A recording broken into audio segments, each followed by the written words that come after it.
Hello students, আজকে আমি নিয়ে চলে এসেছি নতুন একটি টপিক যার নাম হলো বাঁচার জন্য জল।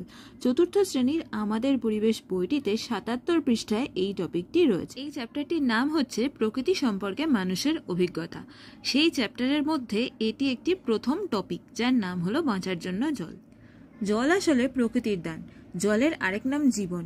একটা দিনও জল ছাড়া কিন্তু আমরা সারাদিনের কোনো কাজই করতে পারবো না।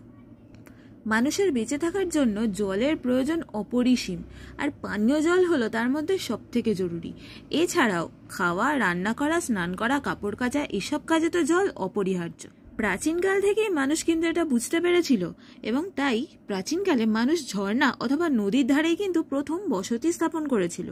নদীর মাছ ধরার জন্য একসময় মানুষ নদী বা জলাশয়ের উপরে মাচা বানিয়ে থাকতে শুরু করেছিল, আর চাষবাস তো শুরু করেছিল নদীর পাড়ের উর্বর মাটিতে। মানুষ দেখেছিল পর্যাপ্ত জল না পেলে কিন্তু ফসল ভালো হয় না। গাছপালার বেঁচে থাকার জন্যও জল জরুরি। নদীর স্রোতকে কাজে লাগিয়ে জলে ভেসে থাকে এরকম কাঠ দিয়ে ভেলা বানিয়ে মানুষ কিন্তু গড়ে তুলেছিল যোগাযোগ ব্যবস্থা। এভাবেই শস্য, পাথর ইত্যাদি এক জায়গা থেকে অন্য জায়গায় মানুষ বয়ে নিয়ে যেত। এভাবেই আস্তে আস্তে জলপথে ব্যবসা বাণিজ্য শুরু ছিল। প্রাচীনকাল থেকেই নদীর তীরে বাস করার সময় মানুষ বন্যার ধ্বংসাত্মক রূপের সাথে পরিচিত হয়েছিল। দেখেছিল বন্যায় বাড়ি ঘর, জীবজন্তু সব ভেসে যায়, ফসল নষ্ট হয়। আবার বন্যার জল যখন সরে যায় পলি মাটিতে কিন্তু ফসল খুব ভালোও হয়। তাই মানুষ বন্যা আটকাতে নদীতে আস্তে আস্তে বাঁধ দিতে শুরু করলো। প্রথমে কিন্তু মানুষ নদীতে মাটির বাঁধই দিয়েছিল। ধীরে ধীরে একসময় মানুষ নদীতে কংক্রিটের এবং সিমেন্টের বাঁধ দিতে শুরু করে। বর্তমানের উন্নত সভ্যতা ও জল। প্রাচীনকালের সব উন্নত সভ্যতাই কিন্তু কোনো না কোনো নদীর তীরেই গড়ে উঠেছিল। যেমন সিন্ধু নদীর তীরে সিন্ধু সভ্যতা, নীল নদের তীরে মিশরীয় সভ্যতা। বর্তমানে ভারতের ও পৃথিবীর সর্বত্র যত বড় বড় নগরী আছে সবাই কিন্তু কোনো না কোনো নদীর তীরেই অবস্থিত। যেমন টেমস নদীর তীরে লন্ডন, নীল নদের তীরে কায়রো, যমুনা নদীর তীরে দিল্লি, হুগলি নদীর তীরে কলকাতা। নদী আধুনিক সভ্যতার জীবন। নদী থেকেই পানীয় জল, গৃহস্থালির ব্যবহারের জল কিন্তু আমরা পাই। নদীর জলই চাষবাসে ব্যবহার হয়। নদী যোগাযোগ ব্যবস্থা ও ব্যবসা বাণিজ্যের প্রধান মাধ্যম। আগেকার দিনের ভেলা আজকে পরিণত হয়েছে নৌকা ও জাহাজে। তীরে ও সমুদ্রের তীরে গড়ে উঠেছে আজকে পৃথিবীর অসংখ্য বৃহৎ বন্দর। নদীতে এখন মানুষ সিমেন্ট এবং কংক্রিটের বাঁধ দিয়েছে। নদীর স্রোতকে কাজে লাগিয়ে তৈরি করছে বিদ্যুৎ, একে আমরা বলি জলবিদ্যুৎ। সমুদ্রের জল থেকে বৈজ্ঞানিক পদ্ধতিতে তৈরি করতে শিখেছে লবণ, গড়ে তুলেছে প্রতিরক্ষা ব্যবস্থা। মানুষ ছাড়াও নদী এবং সমুদ্রের অসংখ্য জলজ প্রাণী, তাদের কাছেও কিন্তু জলের গুরুত্ব অপরিসীম, কারণ জল ছাড়া তারা বেঁচে থাকতেই পারে না। তারা কিন্তু জল থেকেই অক্সিজেন পায়।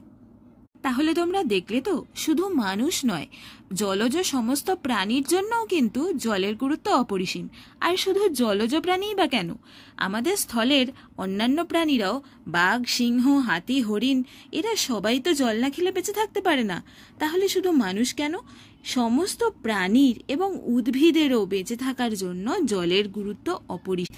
আসলে কি জানো তো, পৃথিবীতে প্রাণটাই সৃষ্টি হয়েছে জলের কারণে। যদি জল না থাকতো তাহলে পৃথিবীতে কোনো প্রাণেরই উদ্ভব হতো না। জলের জন্যই কিন্তু আমাদের আজকের পৃথিবী এত সুন্দর। আর মহাকাশ থেকে পৃথিবীকে কিরকম দেখায় জানো তো? নীল রঙের দেখায়। তার কারণ হলো পৃথিবীতে এতটা জলের উপস্থিতি।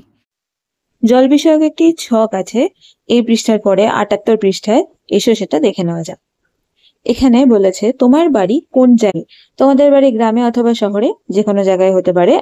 তোমার বাড়ির ব্যবহারের জল কোথা থেকে পাও?